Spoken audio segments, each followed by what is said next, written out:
Comment bien manger? C'est globalement la question qu'on se pose 3 fois par jour, 7 jours par semaine, 52 semaines par an. Et on est perdu. Parce que tout le monde a sa propre définition et même souvent son mot à dire. Bien manger pour sa santé, pour préserver son environnement, pour respecter une démarche éthique ou même encore pour le bien-être animal. Pas étonnant qu'on puisse être perdu au moment de faire ses courses. Nutstalk, c'est le podcast du collectif Inus We Trust qui accueille des agriculteurs, des éleveurs, des sportifs, des experts de la santé et des marques engagées afin de partager leurs meilleurs conseils sur l'alimentation et leur vision de ce qu'est le bien manger. Moi, c'est Mehdi. Chaque semaine, j'accueille mes invités pour vous proposer des discussions brutes et incisives autour des manières de produire, transformer, soigner ou consommer, nous permettant de vivre pleinement chaque instant. Et ce, le plus longtemps possible. Bonne écoute!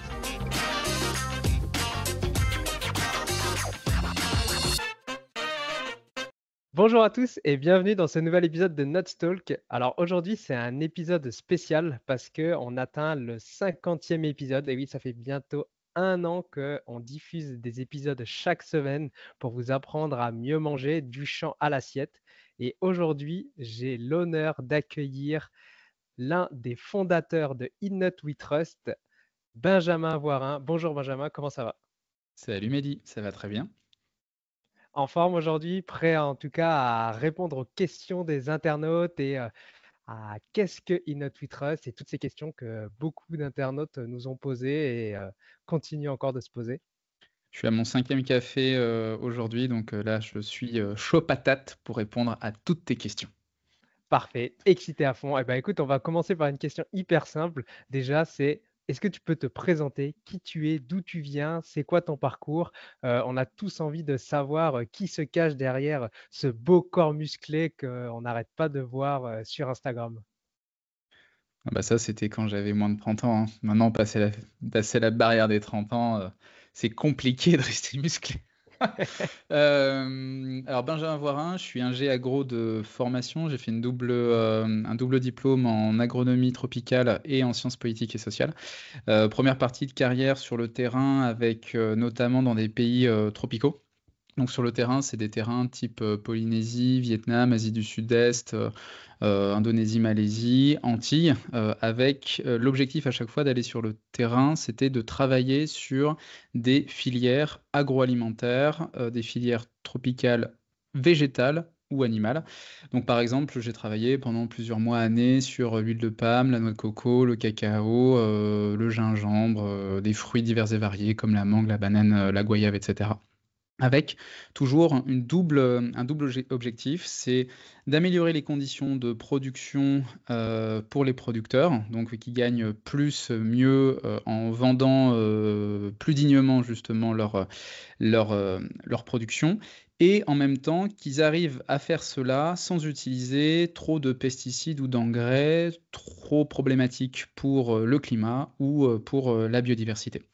Ensuite, j'ai travaillé, dans le monde du conseil pendant presque 10 ans, plutôt pour, des industries, agroalimentaires, cosmétiques, un peu luxe, même les biocarburants, et maintenant je suis, responsable achat agro, pour, une entreprise qui fait des pots pour bébés.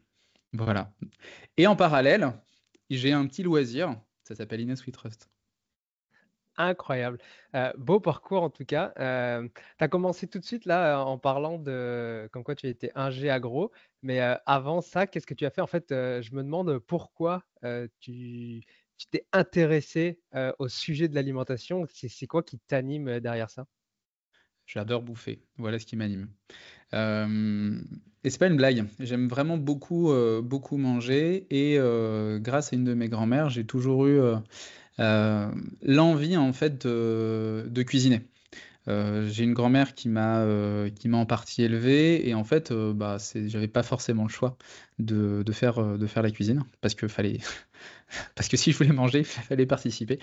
Et en fait, en faisant ça, ça te permet de savoir tout ce que tu mets dedans, tout ce que tu mets pas dedans dans un plat. Tu sens pourquoi, comment, enfin, tu t'arrives à ressentir l'alimentation, d'une autre manière. Donc c'est un moment d'échange, c'est un moment de partage. Donc au fur et à mesure, bah, tu deviens tout seul.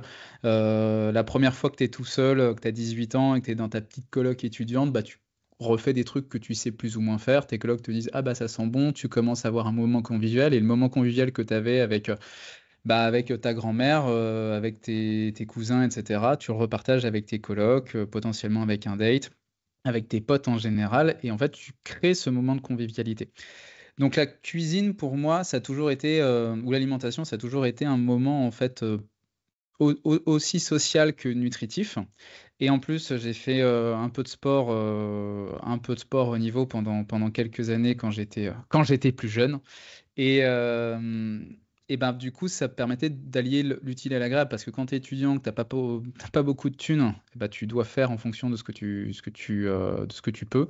Et quand tu arrives à cuisiner, il faut juste quand t'as pas peur et que tu as un petit peu de temps, parce que quand tu es étudiant, tu as un peu de temps quand même, bah justement, ça te permet de savoir réellement ce que tu manges. Du coup, d'améliorer tes performances sportives et du coup, de potentiellement franchir la ligne d'arrivée devant parce que tu t'es bien entraîné et que tu as bien mangé. Tout ça mis bout à bout, je me suis posé la question de savoir ce que je voulais faire et où je voulais le faire. Et surtout, je suis assez curieux, donc pour dérouler le fil, je voulais savoir d'où venaient les ingrédients que je mettais dans un pot-au-feu, dans une chachouka, dans, je sais pas, même dans ce qu'il y avait dans le Nutella. Donc ça m'a permis de faire des études d'agro, ça m'a permis d'intégrer des boîtes qui me permettaient de voyager, de savoir ce qui se passait réellement sur le terrain, pour le meilleur et pour le pire, hein, parce que forcément si tu parles Nutella, bah, tu parles aussi sucrerie, donc c'est bon, c'est sympa sur une tartine, mais tu parles aussi perte d'orang-outang et déforestation massive, et ça c'est moins sympa. Donc ça te permet d'être un peu moins bête, en tout cas, pas forcément bête, mais juste un petit peu conscient de ce qui se passe. Et du coup, ça te permet de mieux cuisiner, mieux t'alimenter, mieux réfléchir, mieux choisir en conscience. Voilà un peu tous les éléments qui m'ont permis ou qui ont fait que j'aime beaucoup manger, j'aime beaucoup l'alimentation. Et du coup, je me suis tourné essentiellement vers ce type de filière, de secteur dans ma carrière. Ouais, c'est vrai, comme tu le dis, la conscience, c'est quand même quelque chose qui est extrêmement important et comprendre les choses permet au final de faire, je pense, de meilleurs choix. Et donc, on en arrive à In Nuts We Trust. Alors, ben, c'est quoi In Nuts We Trust? Quand ça a été créé? Ça fait combien de temps que vous faites ça? Est-ce que tu peux nous expliquer un petit peu tout ça? Alors, l'Inut We Trust, c'est une aventure. C'est une aventure qui a commencé, je pense, il y a 7-8 ans maintenant, mais pas du tout au même niveau qu'aujourd'hui. Dans le sens, en fait, on s'est rencontré avec Hugo dans une salle de CrossFit il y a du coup 7-8 ans à Montpellier. Moi, j'ai les bon an mal an parce que je connaissais pas trop le CrossFit. Je pensais que c'était un truc de dopé qui balançait des poids toute la journée, et c'était entièrement faux. Et, euh, et en fait, moi, je venais de l'aviron. Très particulier, justement, de passer du monde de l'aviron où finalement, tu n'as pas trop de compléments alimentaires. Enfin, à l'époque, il n'y avait pas trop de compléments alimentaires, à part peut-être un peu de vitamine C, de vitamine D et encore. Et là, tu passes dans un monde, dans une salle de sport, de fitness, où quasiment tout le monde a un shaker de protéines. Du coup, c'était assez rigolo parce que tu changes totalement de monde, totalement de paradigme. Sauf que les protéines en poudre, il y a à boire et à manger dedans littéralement, parce que tu as des choses qui sont forcément très intéressantes, parce que tu augmentes ta proportion de protéines, animales ou végétales, et pourquoi pas. Surtout sur des sports de force, voilà, ça améliore ta récupération, ça a des bienfaits.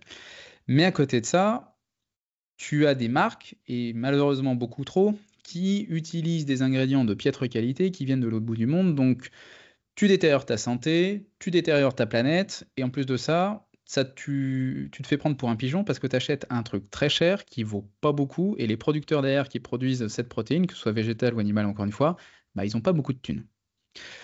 Donc avec Hugo, on a commencé à se poser des questions là-dessus. Hugo, c'était pas forcément le plus grand consommateur de compléments non plus. On était plus aficionados de manger une petite poignée d'amandes, une petite poignée de noisettes. Au final, les gens ont commencé à nous appeler les bouffeurs de graines, les nuts. Et une de nos potes à l'époque nous a dit, bah les gars, dans les graines, vous croyez, in us we trust. Et on a commencé à faire des billets d'humeur sur un blog au début. Ça a pris 1 an, 2 ans où on a commencé. C'était très épisodique, hein, on devait faire 3 articles dans l'année, donc ça cassait pas 3 pattes à un canard. On a commencé à faire des petites vidéos qui étaient dégueulasses, même nous on les regardait pas tellement c'était chiant. Et on a commencé à se dire, bon bah en fait, les réseaux sociaux, on est obligé d'y passer pour véhiculer des messages. Et si on veut aller sur les réseaux sociaux, il faut faire des choses un peu ludiques parce que les discours et les valeurs qu'on porte et les messages qu'on porte sont pas forcément très joyeux. un peu anxiogène, donc il faut quand même qu'il y ait un peu de second degré à l'intérieur.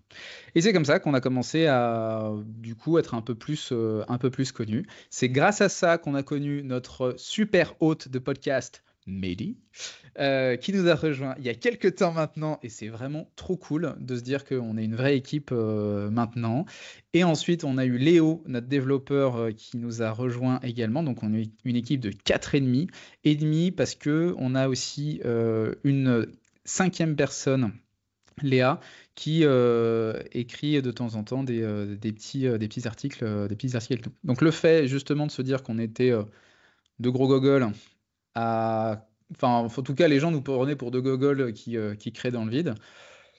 Bah aujourd'hui, ces deux gogoles, il y a plus de 50 000 personnes qui les suivent. On est interviewé sur TF1. On commence à avoir des jolies marques qui nous font confiance. Et en tout cas, même si on ne travaille pas avec ces gens-là, on commence à nous être pris au sérieux. Et ça, c'est plutôt cool. Et puis surtout, on a une super équipe en interne de se dire que y en a un podcast avec Mehdi, justement toi, qui arrive à interviewer des gens extraordinaires, et puis surtout sur des thématiques qui sont quand même, encore une fois, parfois très anxiogènes, trop compliquées. Donc moi je trouve que c'est hyper cool de se dire qu'on est une équipe là-dessus. Et Léo, notre développeur, qui se dit bon bah en fait on va bosser ensemble pour la mise en place d'une appli dont on parlera après.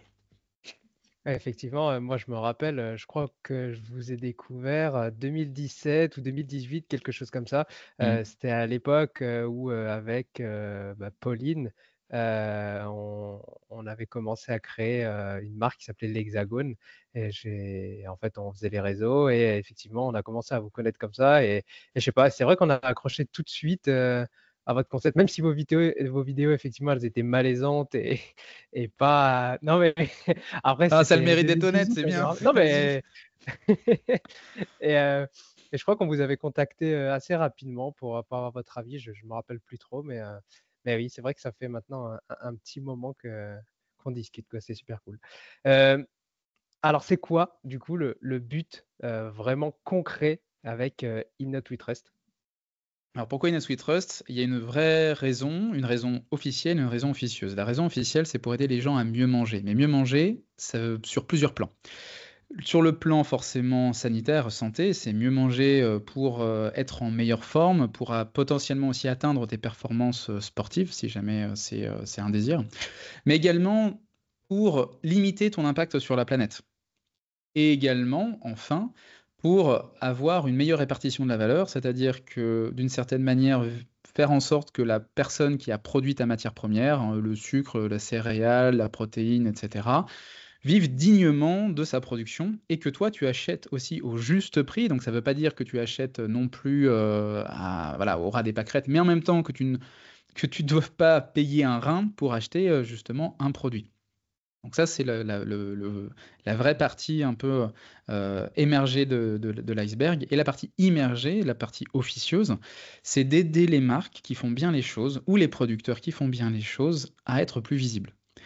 Et d'une certaine manière, comment on le fait, c'est en décryptant les étiquettes. En général, plus tu en fais des caisses au niveau du marketing, plus ton produit est bullshit.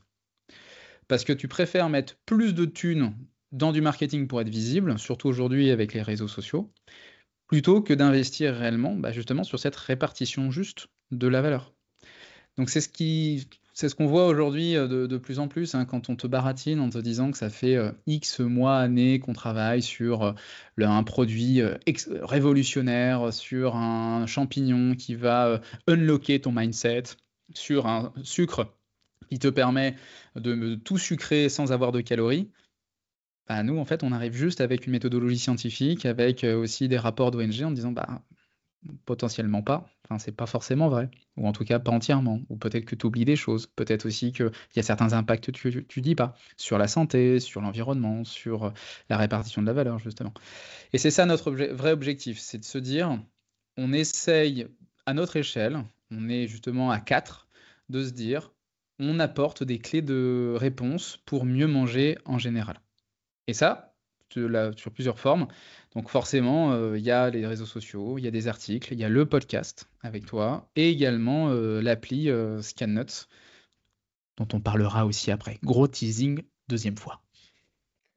comment, pour que les auditeurs un peu se rendent compte un peu de la complexité de la chose, heu, comment vous avez fait pour monter un peu, In Not We Trust? Je veux dire un peu derrière. Est-ce que tu peux nous dire, en quoi ça consiste un peu par rapport, parce que ça prend en compte quand même toute la chaîne de valeur d'un produit, donc c'est pas quelque chose où en claquement de doigts, on peut se dire: «Ah bah, ce produit, il est un peu nul» ou tout ça. Il y a quand même de la recherche, comme tu as dit derrière, des études et tout ça et derrière In Not We Trust, il y a quand même tout un algorithme, tout un procédé qui permet de dire: «OK, bah, ce produit-là, il est bon pour ça, ce produit-là, un peu moins bon pour ça» et donc de pousser un peu les meilleures marques, les meilleurs produits.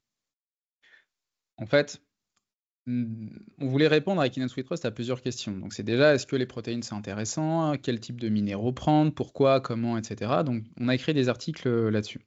Le problème, c'est que on voit que les articles, même pour nous, hein, on aime beaucoup lire les articles scientifiques, sauf que ça prend beaucoup de temps et il faut avoir l'envie.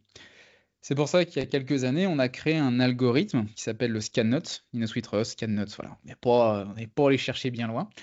L'objectif, c'était d'arriver justement à scanner les produits.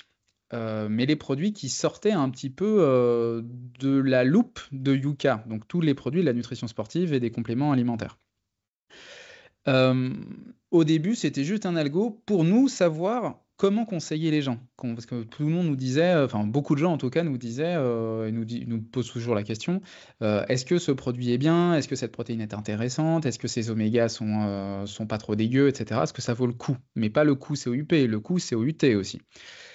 Donc nous, au lieu de commencer à dire dans le vent, bah, il y a ça, il y a ça, il y a ça, on a fait un vrai algo qui prend 40 indicateurs différents répartis sur 4 grands critères, l'environnement, l'éthique, la santé et la nutrition. Et on se pose des questions avec cet algo.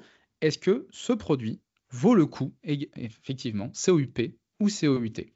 Comment on fait? Bah, on va rentrer justement les valeurs, nutritionnelles et les ingrédients du produit avec les informations qu'on a, scrapées, de la marque et ça nous permet de sortir un score justement encore une fois sur la santé, sur la nutrition, sur l'éthique et sur l'environnement pour se dire: «OK, ce produit, il y a des alertes ici, il y a des alertes là et potentiellement sur cette partie-là, c'est OK». Et effectivement, c'est du champ jusqu'à ton assiette ou ton shaker.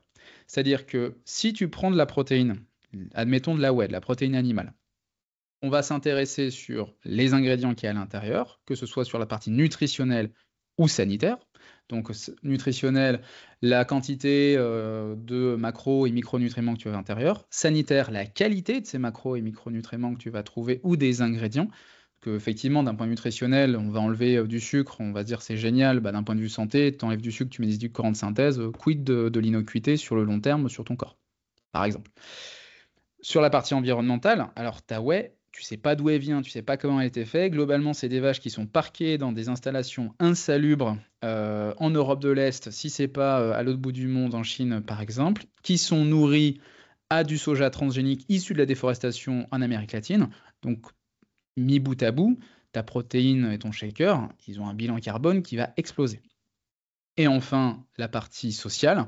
Bah, encore une fois, si tu vas en Europe de l'Est ou en Chine, le respect du droit du travail n'est pas forcément le même qu'en France. Et quand tu achètes une whey à 80 ou 100 euros le kilo, pour les plus chers, tu as envie de faire en sorte que, enfin, tu te dis que tu l'achètes aussi cher parce qu'il y a de la qualité et ou parce que le producteur, bah, en fait, vend relativement cher sa protéine. Quand elle vient de Chine ou qu'elle vient d'Europe de l'Est, spoiler, c'est pas le cas. Donc c'est pour ça qu'on a dû faire en sorte justement d'avoir des indicateurs qui soient objectifs. Donc il n'y a pas le prix, il n'y a pas le goût, il n'y a pas justement des choses qui sont intangibles ou c'est compliqué justement d'avoir. Enfin, les gens, les marques font le prix qu'elles veulent. On n'est pas là pour juger. En revanche, on est là pour arriver à avoir une certaine expertise et un certain recul sur la qualité réelle de ce qui est au vu des messages marketing. Et c'est très compliqué justement de connaître cette filière parce que les filières sont très opaques, tu sais pas d'où ça vient, comment c'est fait, quels sont les intermédiaires, etc. Moi, c'est mon métier. Donc ça, pour le coup, ça, je connais. Et au fur et à mesure qu'on s'est spécialisé dans les compléments et nutrition sportive, on sait globalement qui sont les grands acteurs aujourd'hui, qui sont les producteurs de certaines vitamines, de certains minéraux, de certaines huiles de poisson, de certaines protéines, etc. Parce que globalement, c'est toujours les mêmes.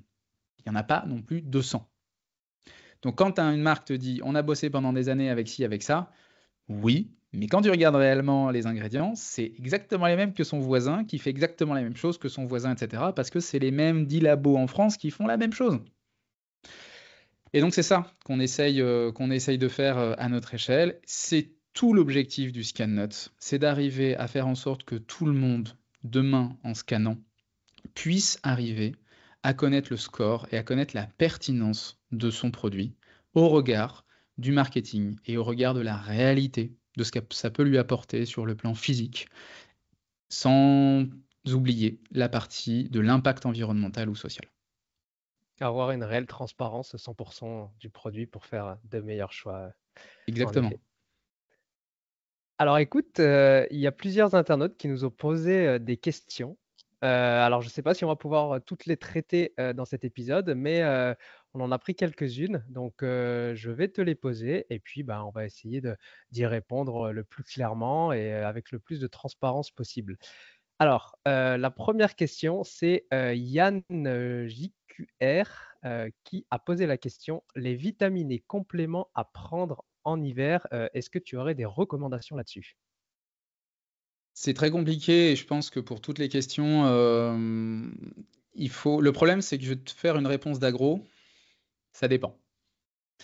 Ça dépend parce que ça dépend de qui tu es, quelle est ta taille, ton poids, potentiellement aussi ton sexe, et ou enfin aussi tes objectifs sportifs, objectifs et ta vraie activité physique, dans la journée, semaine, mois et cetera.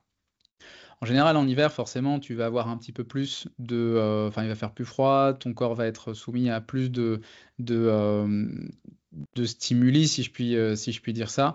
Donc il va falloir se prémunir un petit peu. La base, ça reste une bonne alimentation. Donc avant de commencer à se parler de compléments, il faut juste bien manger avec, tout ce qu'on peut trouver, en essayant le plus possible, surtout l'hiver, d'aller vers des fruits et des légumes. Alors de saison si possible, je sais qu'on va tourner surtout autour du panais, de la courge, de la patate, de la carotte et du poireau globalement, mais il faut quand même en prendre, ce sera la base.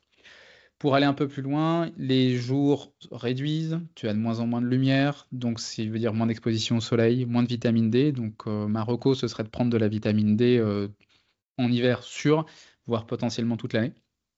Vitamine C, pourquoi pas, pour améliorer, justement, la lutte contre, les oxydations, l'inflammation globale, de ton corps. Surtout si vu qu'il y a pas énormément de fruits, enfin tu as quand même certains fruits l'hiver, mais c'est pas non plus la panacée, donc pourquoi pas? Et en plus de ça, la vitamine C, ce qui est intéressant, c'est qu'il y a un rôle aussi sur le collagène, donc ça te permet aussi d'avoir une action positive sur, le confort articulaire. Donc mon best, ce serait, en un mais très haut, ce serait fruits et légumes, de toute forme, même des surgelés, c'est très bien aussi, Bah, c'est ce même que en j'allais dire. En conserve. plus, maintenant, aujourd'hui, avec les surgelés, c'est vrai qu'on peut Ben même ouais, avoir donc des fruits rouges en et hiver, non? totalement et en plus de ça, les fruits et légumes surgelés ou même en conserve, conservent quand même, des, bienfaits, sur, leurs vitamines et minéraux. Alors peut-être un peu moins que les ultra frais, mais bon, entre un ultra frais que tu achètes chez ton primeur et ton brocoli que tu vas laisser, 1 semaine, dans le bac à légumes et qui va faire la gueule, entre ça et un brocoli surgelé, potentiellement, moi je partirais plus sur le brocoli surgelé. Et ensuite vitamine C, vitamine D, des omégas, tout le temps. Alors des oméga, 3, soit sous la forme de gélules et si on mange du poisson, bah, mangeons du poisson, hein, mangeons du poisson gras, un petit peu de temps en temps, hareng, sardines, maquereaux, pareil, il y a des super marques qui font des super produits. Frais, c'est nickel, ça coûte pas forcément un rein parce que c'est des petits poissons, et en plus de ça, chez le poissonnier, tu en as forcément.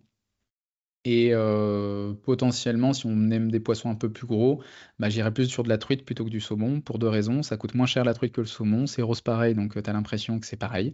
Et d'un point de vue, santé, c'est largement meilleur parce que tu as moins de métaux lourds dans la truite que dans le saumon, surtout qu'il y a les conditions de et ça, c'est la partie environnementale, les conditions d'élevage, ou même de pêche du saumon aujourd'hui, c'est désastreux, donc potentiellement, on peut les laisser un peu tranquilles. La truite, il y en a dans les bassins, c'est un poisson d'eau douce, c'est OK. Donc voilà, un petit peu quel serait, mon top, du coup 3,5, 1er c'est fruits et légumes, vitamine C, vitamine D, oméga 3. Merci. On va passer à la question de PLRMRN. Oh, les gars, vous avez des pseudos, c'est incroyable. Quel est votre avis sur les champignons adaptogènes? C'est de la merde. Non, je rigole. C'est de la merde, mais je rigole. En fait, aujourd'hui, il y a un vrai souci sur tous les... Alors, comment dire ça gentiment? Je trouverai pas gentiment, donc je vais pas le dire gentiment. En fait, aujourd'hui, il y a un très gros souci sur le marketing de nouveaux produits, de nouveaux principes actifs, de nouvelles molécules. On est à la recherche de la meilleure molécule pour être meilleur dans sa peau, pour prendre du sucre même mais sans les calories, pour être meilleur en sport mais sans en faire, pour faire l'équivalent de 4 heures de sport en 20 minutes d'électrostimulation. On cherche des cheat codes pour tout. Sans se dire que potentiellement en changeant drastiquement notre manière de travailler, ouais, effectivement, ou même de vivre, ou de s'alimenter, paradoxalement, ça va pas nous changer grand-chose et on va même gagner beaucoup de choses. Je m'explique. Aujourd'hui, c'est le cas avec les adaptogènes, parce que c'est un produit à la mode. Donc les adaptogènes, ça peut être le cordyceps, le Janssmann, l'ashwagandha, etc. Donc soit des végétaux, ça peut être des algues, ça peut être des petits tubercules, ça peut être aussi des champignons, cordyceps, le Janssmann, etc. Qui sont censés apporter justement des adaptogènes, qui sont censés justement adapter ton corps, vont toi répondre à une adaptation de ton corps pour améliorer, diminuer ton stress, améliorer ton sommeil, diminuer ta fatigue, unlocker justement des possibilités de réflexion et de concentration. Pourquoi pas? Mais les personnes qui achètent ça sont aussi les mêmes qui vont moins faire attention à leur alimentation. Parce qu'on se dit qu'on a une vie à 100 à l'heure, parce qu'on se prend des boissons repas tout près, parce qu'on va aller au fast-food, mais même pas forcément, je parle pas d'un burger hein, ou d'un McDo, ça peut être aussi un fast-food, des petits bistrots qu'on peut voir qui pullulent un petit peu partout dans les grandes villes, où la qualité alimentaire n'est pas extraordinaire, on va pas prendre assez de protéines, on va manger trop de glucides, on va pas du tout assez prendre de fruits et de légumes frais, encore moins de saison, donc il y a tout ça qui est à revoir. Et ensuite, potentiellement, si on fait déjà tout ça et si on voit qu'on pourrait peut-être aller un petit peu mieux, là, effectivement, on peut aller vers des adaptogènes. Mais se dire qu'on va améliorer son sommeil avec des champignons, je pense que pour moi, c'est perdre de l'argent. Couche-toi plus tôt, lis un livre au lieu de regarder ton téléphone dans les 20-30 minutes avant de fermer les yeux. Mange un petit peu mieux le soir et bois de l'eau au lieu de te prendre une barrique de vinasse ou de te mettre un plomb. Forcément, tu vas avoir une qualité de sommeil qui sera meilleure. De la même manière, tu veux améliorer tes performances sportives, commence à te coucher plus tôt, commence à arrêter de scroller sur les réseaux, va t'entraîner pour de vrai et améliore ton bol alimentaire. Mais c'est beaucoup moins sexy de dire ça que de dire tu vas prendre ce produit et tu vas gagner X kilos sur la balance, tu vas gagner X secondes au chrono et tu vas être soit plus mince, soit plus beau, soit plus machin, tu iras sur la lune grâce au cordyceps par exemple. Et je trouve ça très dommage de s'engouffrer là-dessus. Le marketing est ultra bien fait, je suis ultra fan. Mais vraiment, en général, ces boîtes-là font un marketing extraordinaire, j'adore. Mais si seulement, enfin j'adorerais encore plus si seulement ils arrivaient à faire des produits qui ont une réelle plus-value par rapport à ce qui est dit. Et malheureusement, aujourd'hui, ce n'est pas le cas. Donc, pour moi, pourquoi pas aller vers ces adaptogènes-là, encore une fois, choix Gandal, Janssmann, etc. Si et seulement si la base est saine. Ouais, moi, ce qui me désole un peu par moment, c'est que, comme tu disais, les personnes, elles recherchent un peu le hack ultime, alors que les bases, en fait, ne sont même pas là. En fait, le socle n'est pas solide. C'est comme si on commence à créer une pyramide par la pointe et pas par la base, en fait. Donc, pour moi, ça peut pas marcher et ça risque obligatoirement de se casser la figure, quoi. Bah, un petit peu et en fait, on perd le bon sens.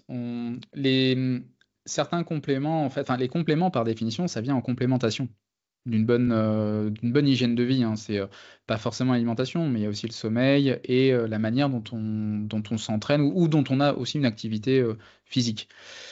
Dans les faits, du coup, ce serait entre 5 et 10. Les compléments apporteraient entre 5 et 10 de plus-value par rapport à tout le reste. Mais si justement tout le reste, c'est de la merde. Si tu as un soleil pas du tout efficace, pas du tout de qualité, si tu manges n'importe quoi, n'importe comment, et si tu restes ultra sédentaire, bah effectivement, tu vas potentiellement avoir une amélioration de 5 à 10%. Ça te fera quasiment pas d'effet, alors que tu manges juste un peu plus de fruits dans ta journée, bah tu vas avoir, ou de légumes, tu vas avoir une amélioration concrète et réelle, visible, et pour un prix qui sera réellement moins cher. Parce que quand tu regardes certains multi ou certains adaptogènes qui sont à 50, 60, 100 euros le kilo, ouais, 100 euros le kilo, 100 euros, avec ce billet-là, tu t'en achètes des légumes. Bah d'ailleurs, on a une question de Yasmé Anserais. Euh, que faire pour rester à un niveau quand on n'a pas le luxe de bien dormir? Alors lui, il précise qu'il est jeune parent. Donc effectivement, là, c'est un peu un cas particulier. Ouais, bah faut serrer les dents. Je suis pas encore dans ce cas-là, donc là pour le coup, je peux pas trop aider. Hugo va l'être dans pas longtemps, donc on pourra apporter plus de feedback là-dessus. Euh, En fait, il faut se dire que il faut trouver l'équilibre. Un équilibre, on est sur une sorte de pyramide où tu es au sommet de la pyramide et tu as une pyramide avec une base triangulaire. Et c'est cette base-là, il y a un côté, c'est le sommeil, de l'autre côté, c'est l'hygiène de vie globale avec notamment l'activité physique et ensuite l'alimentation. Si forcément tu vas avoir un de ces côtés qui va pencher, bah, tout va pencher, mais les autres piliers, tu peux essayer de faire en sorte d'appuyer dessus pour faire en sorte que ta pyramide ne flanche pas tout à fait. Donc si le sommeil en pâtit un petit peu, l'alimentation peut être justement le rempart. C'est-à-dire que manger vraiment, faire attention justement à avoir euh, une assiette et un bol alimentaire qui soit plus structuré par rapport à tes besoins. Manger plus de fruits, par exemple, et de légumes, je me répète, mais ça reste la base. Tu vas avoir des fibres, tu vas avoir des minéraux et des vitamines qui vont être un rempart contre l'oxydation, contre l'inflammation, pour une meilleure récupération. Donc, ce que tu vas perdre en sommeil sur la performance sportive, tu vas le limiter. Je dis pas que tu vas le gagner, mais ou tu vas rester à l'équipe, mais tu vas diminuer ces problématiques justement via ton bol alimentaire. Et si tout le reste du temps, tu arrives à faire en sorte, je ne sais pas, de faire des micro-siestes dans la journée, bah, tu as tout gagné. Et si en plus tu arrives à adapter ton activité physique sur cette période, parce que ça reste une période donnée, faut se dire aussi qu'à un moment donné, bah, peut-être cette année-là, ou tes jeunes parents, ou pendant les 2 prochaines années, tu vas pas faire du haut niveau. Voilà. Ou alors tu vas être aidé, tu auras une nounou qui sera tout le temps là, etc. Tu vas te mettre les moyens, mais forcément, quand tu es jeune parent, tu te dis pas que tu vas aller aux Jeux Olympiques, ou alors ton bébé est ultra sympa et il te laisse dormir 8 heures par, 8 heures par nuit, ce qui n'arrive pas. Ouais, s'adapter. Puis après, l'avantage, quand on a un enfant, théoriquement, c'est qu'on est deux. Donc, effectivement, hein, quand l'un peut s'occuper du petit, l'autre peut soit aller se reposer ou prendre un peu de temps pour lui, et puis inversement. Enfin, Mhm. je n'ai pas encore d'enfant, mais enfin, quand on a un enfant, on est deux. Donc, effectivement, il faut se soutenir et s'entraider. Concernant les fruits et les légumes, je vais faire juste un petit rappel. Heu, Effectivement, tu dis que c'est très important et j'avais reçu, Anthony Berthoud, dans l'épisode 4 du podcast, où, lui, il expliquait effectivement que dans l'idéal, il faudrait manger jusqu'à 1 kilo de fruits et légumes par jour, pour avoir un peu, pour maximiser, sa santé. Donc ça fait effectivement, une bonne quantité et je pense pas que la majorité des personnes, en sont à ce niveau-là. Donc on parlait juste avant des compléments. Quid de est-ce qu'il vaut mieux prendre des légumes et des fruits plutôt que des compléments? Moi spécialement, comme tu le disais, je préfère manger que prendre des gélules. Euh, on a une question de Anne-Françoise Gros. Que penser des compléments protéinés prescrits par les docteurs aux personnes âgées? Bonne question. Faudrait savoir en fait ce qui est prescrit globalement dans ce qu'on voit aujourd'hui, c'est que on va avoir, je schématise et je tire le trait, mais c'est volontaire. On va avoir deux types de médecins, ceux qui sont totalement contre, enfin celles et ceux qui sont totalement contre les compléments alimentaires, ils vont dire que c'est de la merde. Un peu dommage de généraliser. parce que c'est pas vrai.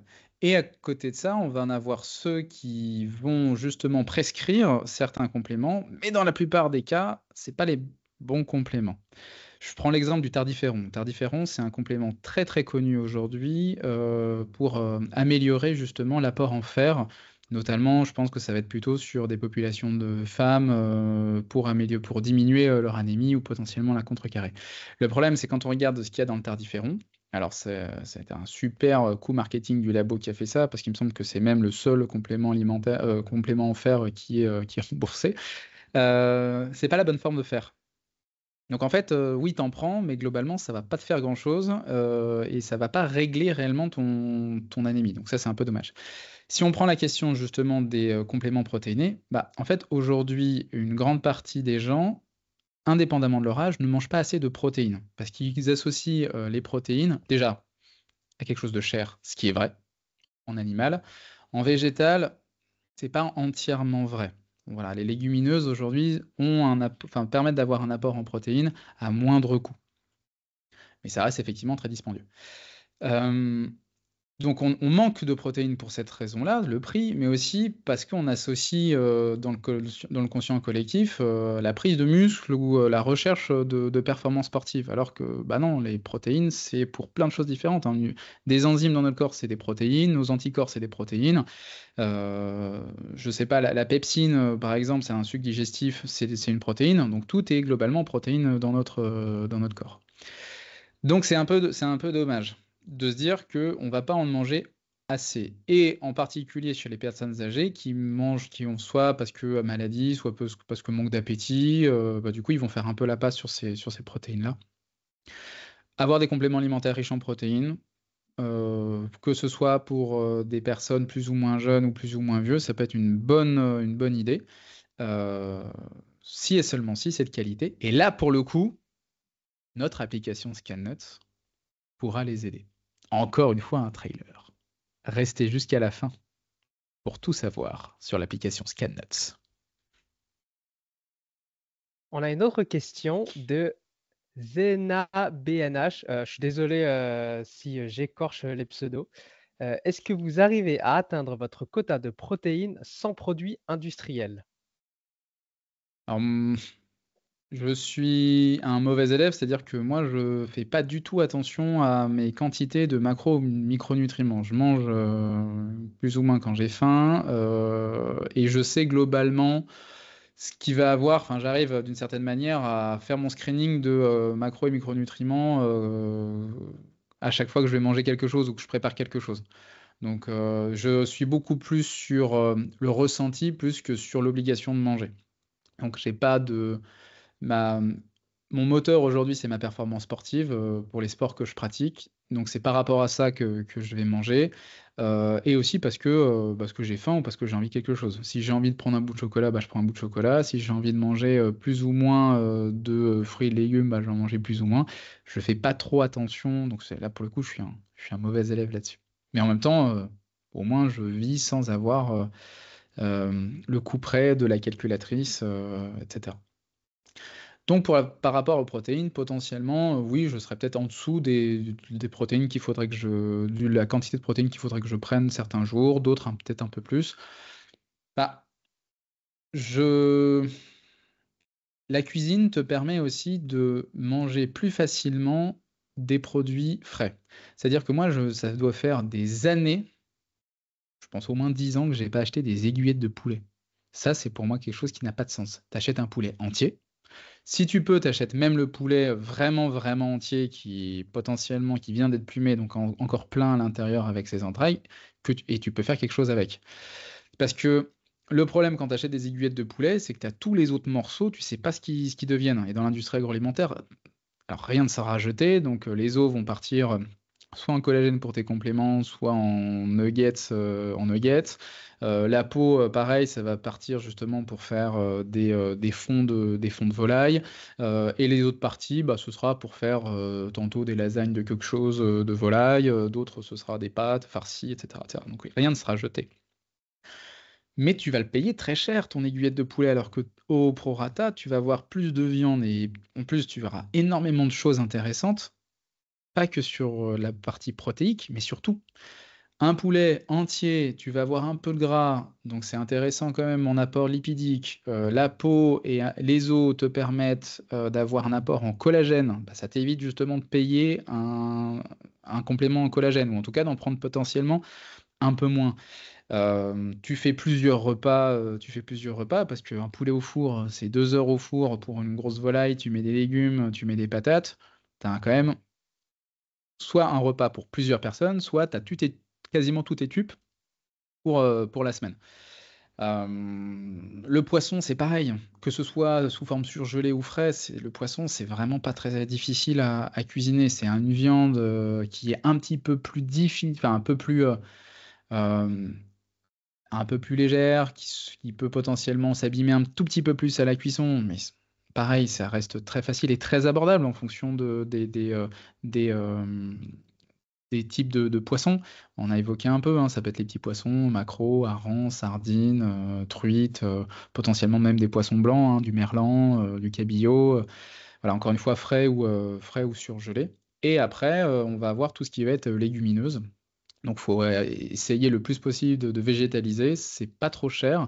On va effectivement avoir un peu de glucides dans sa ration protéique en légumineuse, mais on va quand même avoir son apport en protéines. Donc, c'est pour ça que oui, c'est totalement possible d'avoir son apport en protéines sans produits industriels. Est-ce que tous les produits industriels sont mauvais? Pas du tout. Avoir un shaker de protéines animales ou végétales, c'est OK à partir du moment où on sait d'où ça vient, comment c'est fait, s'il n'y a pas d'ingrédients au nom de Pokémon à l'intérieur. Mais encore une fois, on en a vraiment besoin? Est-ce qu'on se dit pas que c'est plus facile et du coup on est un peu, on va dire, lazy sur cette manière dont on aimerait bien cuisiner ou pas? Moi je considère que d'abord tu cuisines, ensuite tu vois si tu en as besoin. Ouais, je suis d'accord avec toi. Moi, pour avoir été complètement psychorigide sur les quantités et tout ça quand j'étais un petit peu plus jeune, oui, en tout cas, la réponse est oui, c'est largement possible d'atteindre son quota de protéines avec des aliments bruts, ça c'est clair. Après, ça dépend le poids qu'on fait et effectivement aussi le sport qu'on fait. Forcément, si on fait un sport d'endurance ou un sport de force, de musculation, la quantité, elle est différente. Mais par exemple, moi aujourd'hui, qui fais autour des 60 kilos pour 1,70 m parce que je cours, c'est easy d'atteindre son quota de protéines journalier sans prendre de compléments alimentaires. C'est clair et net. Maintenant, une personne qui fait 70 kilos, je pense qu'aussi c'est facile.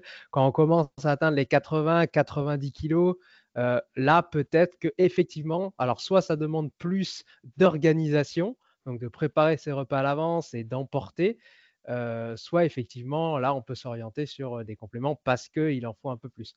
Mais après, encore une fois, tout dépend du sport et tout ça. Mais comme tu as dit, Totalement. je pense que c'est pas trop la peine de se prendre la tête à calculer au gramme près, et cetera. Je pense par contre qu'il faut quand même avoir les bases, les notions. Bon, 1,6, 2 grammes, oui, bon, OK, sachant que c'est toujours sur masse sèche et ça, il y en a beaucoup qui ne le prennent pas en compte. Une personne qui fait 80 kilos, mais qui a peut-être 10 ou 15 kilos à perdre, bah, il ne peut pas prendre 80 kilos comme poids de référence. Donc, voilà, je pense qu'il faut, comme tu as dit, pas se prendre la tête. Et la preuve, hein, toi, tu te prends pas la tête et ça te réussit bien. T'es pas obèse ou ce genre de trucs. On le voit bien sur les réseaux. Donc, voilà, je pense qu'il faut pas se prendre la tête, manger à sa faim, varier. Et oui, le plus important, c'est un peu ce que disait Anthony Fardet, hein, c'est les 3 V, hein, varié, végétal et, Et vrai. Et et vrai. vrai.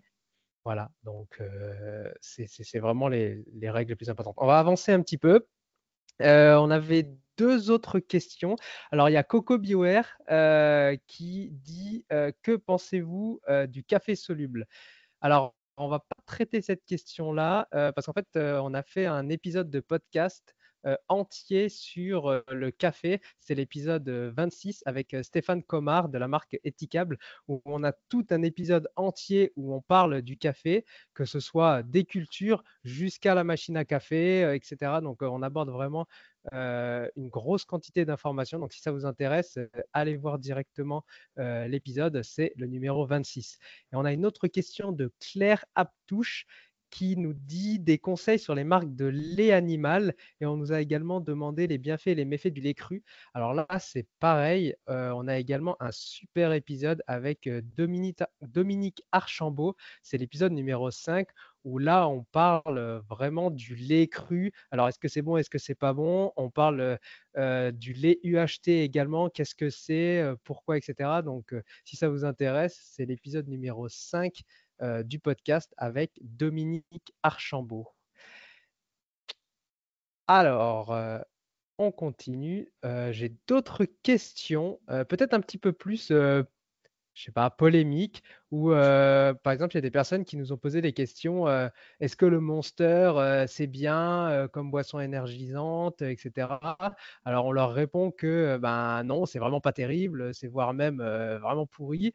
Et elles répondent, oui, mais du coup, qu'est-ce que tu proposes comme autre boisson énergisante? Quand on parle de nouvelles molécules ou de nouveaux produits sur ce genre de choses, comment est-ce que on peut se dire que bah, c'est que c'est super bien ou alors, non, c'est vraiment pourri. Mmh, c'est une question assez complexe et je pense que c'est l'essence d'In Sweet Trust. En gros, des personnes vont faire, des arts ou vont faire, justement de la danse, vont faire, du chant, de la musique pour, d'une certaine manière, contrecarrer, leur névrose ou, leurs problématiques, qu'ils ont, dans la journée, dans la semaine ou dans leur vie. Nous, avec Inno Sweet Trust, tous les 4, notre objectif, c'est d'arriver à recentrer toutes nos frustrations dans quelque chose de positif. Et ces frustrations, en fait, sont d'une certaine manière, peuvent se synthétiser par le triptyque de la connerie. Le triptyque de la connerie, ça commence au plus haut niveau de l'État. C'est-à-dire qu'aujourd'hui, on va avoir, que ce soit au niveau des ministères ou des pouvoirs publics, on autorise des sociétés à continuer de faire des actions en toute légalité qui sont pas du tout éthiques, voire totalement immorales.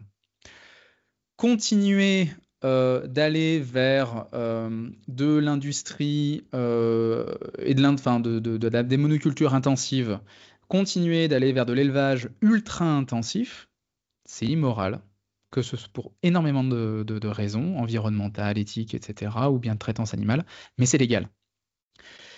Une connerie au niveau des marques qui continuent de faire toujours la même chose. Alors oui, ça va faire des likes et ça va faire, des rentrées d'argent dans des levées de fonds, et des petits likes sur LinkedIn, mais ça reste des grosses conneries de continuer à aller vers le nouveau principe actif, le nouveau champignon surpuissant, la nouvelle algue, à la mode adaptogène. Tous les ans, on voit une nouvelle molécule qui est censée, t'apporter, puissance, libido, et immortalité. Dans la réalité, au bout de 1 ou 2 ans, on voit que, bah, ça s'essouffle comme un soufflé parce que c'est de la merde. Et une connerie au niveau des personnes qui préfèrent aller directement foncer, bille en tête, vers un marketing frauduleux qui veut justement les capter dans leur filet, plutôt que réfléchir par eux-mêmes à se poser la question de 1, est-ce qu'ils ont réellement besoin de ce produit? Et 2, est-ce qu'ils peuvent pas, dans un premier temps, revoir leur manière de manger, de dormir ou de s'entraîner en général, plutôt que se plaindre à la fin du mois qu'ils ont plus de thunes parce qu'ils ont tout dépensé en produits de merde. C'est ça le triptyque de la connerie. C'est de se dire qu'en fait, on est dans un système, au niveau de l'État, au niveau des marques, ou même au niveau du consommateur, où on n'est pas foutu de réfléchir plus loin que des capitaux ou des bénéfices directs. Parce que c'est trop compliqué, parce qu'on n'a pas envie et parce que c'est pas lucratif.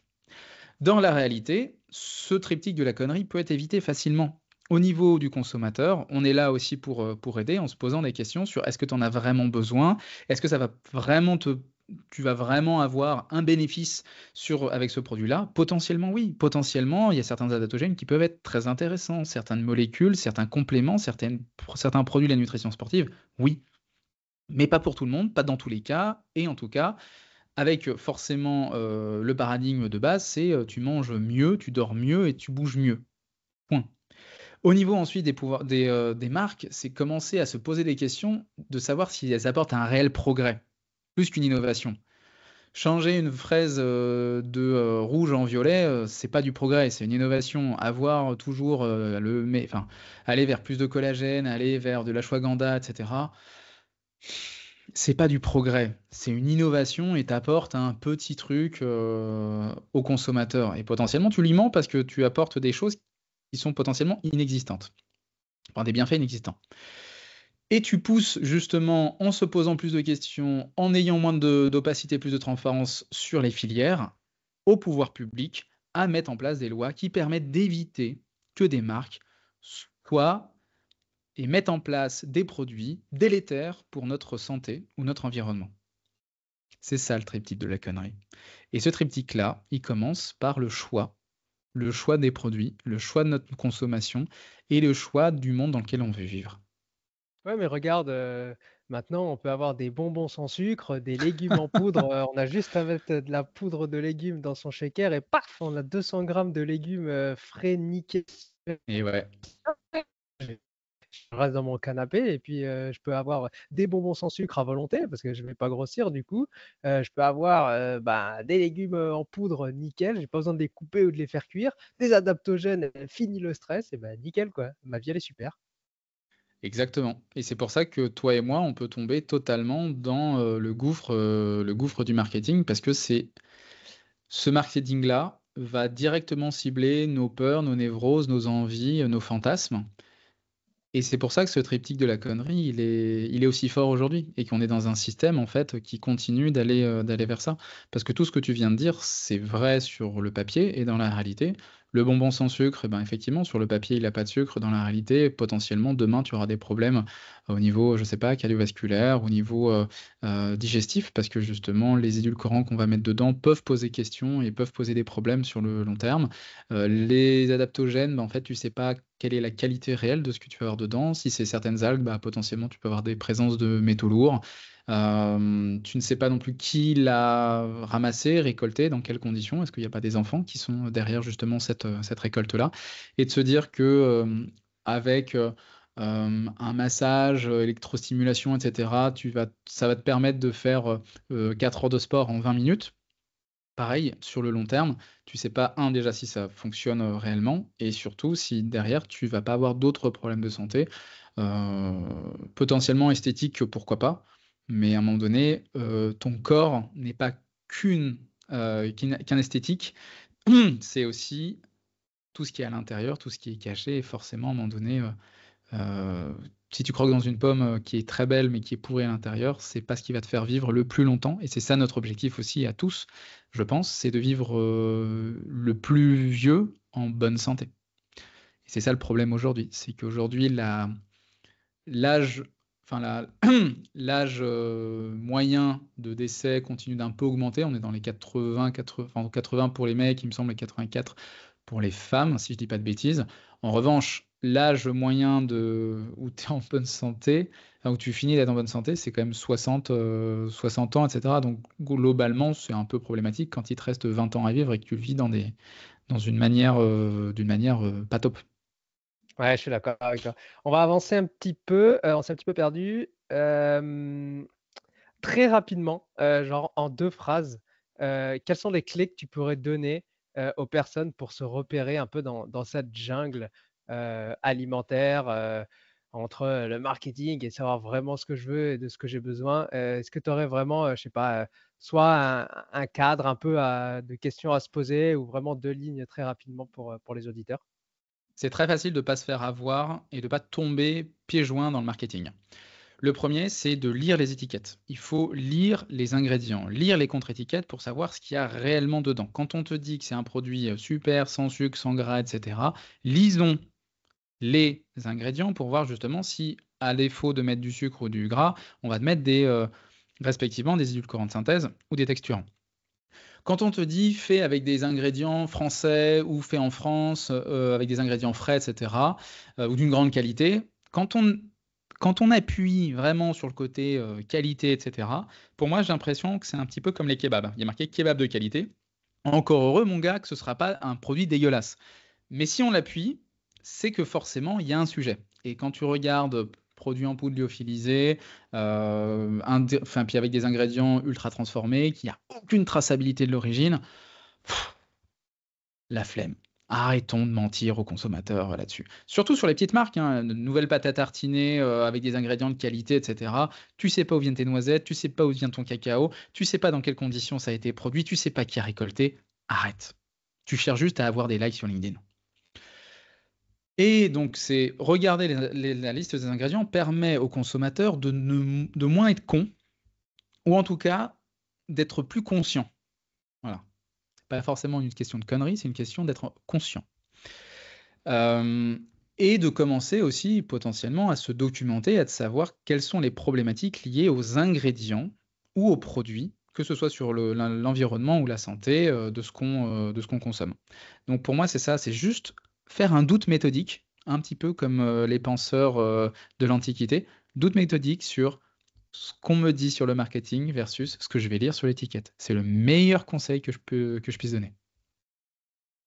Alors, on en arrive du coup à ce que tout le monde attend, ou du moins je l'espère, à l'application ScanNotes. Alors, c'est quoi cette fameuse application? Merci pour cette question, Mélie. Je suis un peu excité. Je suis un peu excité parce que ça fait quand même plusieurs mois qu'on est en... Enfin, ça fait même 2 ans. Ça fait 2 ans qu'on y pense avec Hugo. Ça fait 6 mois qu'on bosse dessus. Et d'ici quelques semaines, elle sera enfin dispo sur toutes les plateformes de téléchargement, sur Android et sur iOS. Effectivement, on va créer une application qui s'appelle ScanNotes, qui jusqu'à présent n'était que disponible sur notre site internet, mais à partir de maintenant, ça va être disponible sur tous les smartphones. Mais c'est pas qu'une application de scan de produits. Alors effectivement, il y a ça dedans. C'est-à-dire que demain, tu veux savoir quel est le score de ton produit, de compléments alimentaires, nutrition sportive, des gélules, des vitamines, du collagène, des protéines, etc. Tu scannes, tu as le code et tu as le score. Tu peux rechercher si tu n'as pas le code barre, tu peux totalement aller rechercher. Mais c'était pas suffisant. Il fallait aller plus loin. Parce que globalement, quand tu donnes du poisson à une personne, il se nourrit un jour. Mais quand tu lui donnes la canne à pêche et que tu lui apprends à pêcher, c'est là qu'il se nourrit toujours. Si toi, demain, Mehdi, admettons que tu n'aies aucune connaissance en nutrition, en alimentation, tu as le téléphone, tu scannes, tu vois ton produit, tu dis OK, c'est très bien. Mais tu as encore besoin de l'application pour en fait savoir si un autre produit est bien, et un autre, et un autre, et un autre, etc. Nous, notre objectif, c'est pas d'être toujours là. Au contraire, c'est de faire en sorte que tout le monde améliore ses connaissances et ses compétences sur ces sujets environnementaux, sociaux, nutritionnels, sanitaires. Donc, on a créé un Sales Game qui est à l'intérieur de l'application, qui permet justement, comme peuvent le faire des applications justement où tu vas pour apprendre des langues, tu vas répondre à des questions et ça va te permettre de gagner des points, des noisettes. Mais parce que tu auras plein de questions différentes. On a une plateforme avec des milliers de questions qui permettent de dire, bon bah voilà, quelle est la meilleure forme de collagène, la meilleure forme de magnésium, quand est-ce qu'il faut le prendre ça, comment, pourquoi, à quoi faire attention quand tu prends un shaker de whey, combien de protéines il faut prendre dans ta journée, etc., etc., etc., pour améliorer tes connaissances là-dessus. Et qui dit serious game, dans game il y a jeu qui dit bah forcément à un moment donné il faut quelque chose pour un gain. Et bah, ce gain, c'est que tous les mois, il y aura un tirage au sort pour gagner un gros lot, avec potentiellement aussi des petits codes promo qui seront à retrouver dans la boutique de l'application, que tu pourras échanger justement contre des noisettes que tu auras dûment gagnées à coup de labeur et à coup de tests, de quiz que tu feras justement pendant le mois. Alors, si je comprends bien, grâce à cette application, je vais enfin pouvoir devenir autonome pour savoir quoi choisir pour soit améliorer ma santé, améliorer mes performances ou etc. suivant mes objectifs. Avec, avec ScanNotes, tu auras dans ta poche tout ce qu'il te faut pour savoir quoi choisir pour être meilleur, plus en forme, avoir de meilleures performances sportives ou juste être bien dans ton corps. Soit parce que tu sauras quel produit choisir, ou en tout cas tu connaîtras le score environnemental, social, sanitaire et nutritionnel de ton produit, soit parce que tu vas améliorer tes connaissances pour justement arriver à choisir plus vite, en conscience, au moyen justement de quiz qui vont te faire qui vont te permettre d'améliorer tes compétences sur le sujet et te donner des clés de réflexion, là-dessus. Et ça te permettra en plus de gagner potentiellement des bons cadeaux. Donc, la boucle est bouclée. On a eu plusieurs questions sur l'application. La principale, c'est ça sort quand précisément? C'est quand la date de sortie de cette superbe application? Ce sera courant novembre, on ne sait pas encore exactement quand, ça arrive, très, très, très, très rapidement. Ce qui nous manque, c'est juste de faire des là, l'application est prête, hein. Maintenant, ce qui va nous manquer, c'est la partie légale. Ce qui va nous manquer, c'est la partie, également les derniers petits debugs, et cetera à faire. On veut que ce soit alors ce sera pas parfait, mais on va s'en rapprocher pour faire en sorte que l'utilisation, l'expérience utilisateur soit optimale dès le début. Comment on fait pour être tenu au courant le plus rapidement possible de la sortie de l'application?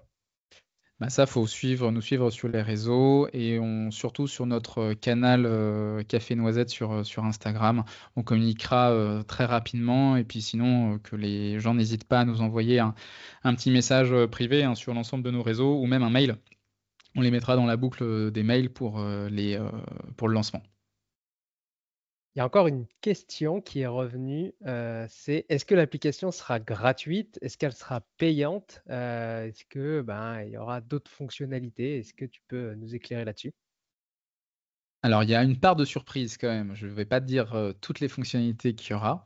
L'application sera gratuite parce qu'on considère en fait que, on ne peut pas payer pour, sa santé.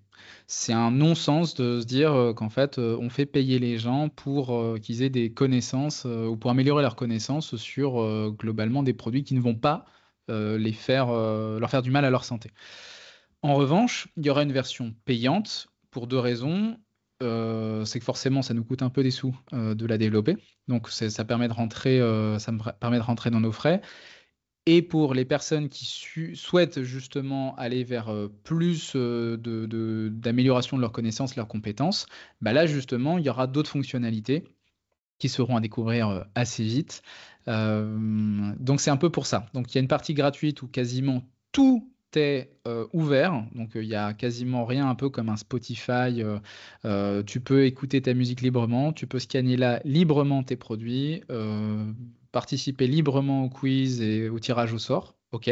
Tu veux aller plus loin, tu veux en apprendre plus, tu veux aller plus vite, tu veux scanner plus, tu veux améliorer justement, l'utilisation, ton expérience utilisateur sur l'appli. Là, c'est payant. Ou juste, tu veux peut-être aussi nous soutenir, parce qu'aujourd'hui, en fait, on est en nos fonds propres, hein, on gagne pas de sous aujourd'hui. Donc, c'est aussi une manière de nous dire, bon, bah, merci pour le travail que vous faites. Je participe à hauteur de X euros par mois pour vous soutenir. Voilà, je vous offre l'équivalent de un café chacun par mois. Ouais, c'est hâte que ça sorte en tout cas, ça c'est clair. Chers auditeurs, allez suivre Inet We Trust si vous ne le suivez pas et mettez-vous dans le canal Café Noisette si vous voulez être prévenu en avant-première de la sortie ou des petites informations teaser sur l'application. Ben, on arrive doucement à la fin de l'épisode. J'ai toujours deux questions à la fin.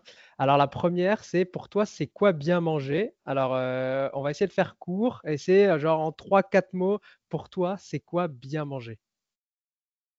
C'est réussir le parfait combo d'une alimentation respectueuse de ton corps et de la planète, et de le faire en partageant ce moment avec des gens que tu aimes. Très clair. Et la dernière question, c'est quoi ton petit plaisir alimentaire, ta collation, ton snack favori? Ça peut aussi être un plat ou un simple aliment. Ça va dépendre des moments, globalement pour moi, mon petit péché mignon en termes de produits, c'est, le chocolat. C'est le seul truc sucré que j'aime bien. Tout le reste, j'aime pas trop. Je suis beaucoup plus salé et ça va peut-être dégoûter certains, mais tu vois, les sardines, moi, c'est un vrai truc, c'est une petite Madeleine de Proust parce que, j'ai un peu été élevé en Bretagne. Le côté sardine, ça fait un peu appel à la mer, mais une vraie bonne sardine en boîte, hein, qui a été, où justement la sardine a été mise à la main dans la boîte, hein, pas un truc industriel dégueulasse, pêché, aux Açores ou aux Seychelles. Non, non, moi je veux une sardine qui vient d'ici, avec des pêcheurs qui sont bien payés, etc. Et je me dis, bah, en fait, il y a un truc un peu sympa, c'est une petite Madeleine de Proust. Chacun a sa Madeleine. Moi, c'est un putain de poisson. Mais c'est quelque chose qui me rappelle justement bah, des souvenirs heureux, et ça me permet de me dire que je suis sur la plage en Bretagne, avec les embruns marins et puis les pieds dans le sable. Combien de pourcents le chocolat? Ah, ça dépend, tu vois. Ça, c'est pas une question qu'il faut poser. Parce que officiellement, je vais dire 86. Voilà. Dans la réalité, le 49, il est très bon aussi. Du coup, un bon chocolat et une sardine pour toi, nickel quoi. C'est le meilleur cadeau qu'on puisse te faire. Ah, Alors, tu m'achètes une boîte de sardines Penmar ou la Belle Illoise, pour pas citer de marque. Tu m'ajoutes une petite miche de pain seigle et sarrasin, et tu me complètes ça avec des pelettes de chocolat et Ticabou Valrhona. Alors là, tu as le tapis rouge vers mon cœur. Super. Eh ben, écoute, Benjamin, je te remercie beaucoup pour ton temps. Ça a été un super épisode. J'espère que nos auditeurs en auront appris un petit peu plus sur toi, sur l'équipe, sur Net We Trust, sur l'application. Et bah, si jamais vous avez d'autres questions, chers auditeurs, n'hésitez pas à aller sur le compte de Inet We Trust et puis bah, aller directement discuter avec Benjamin. Il se fera un plaisir de vous répondre. Ne lui posez pas la question c'est quoi le meilleur adaptogène parce que là, vous risquez de vous en prendre une à travers la figure. Après cet épisode, c'est clair et net. Mais en tout cas, il vous répondra, je pense, avec grand plaisir. Benjamin, je te remercie beaucoup. Et puis, bah, moi, je te dis à très bientôt, parce que nous, on continue de bosser ensemble quasiment tous les jours. En tout cas, c'est un véritable plaisir. Merci beaucoup, Mehdi, et bonne écoute à tout le monde. Ciao. Salut!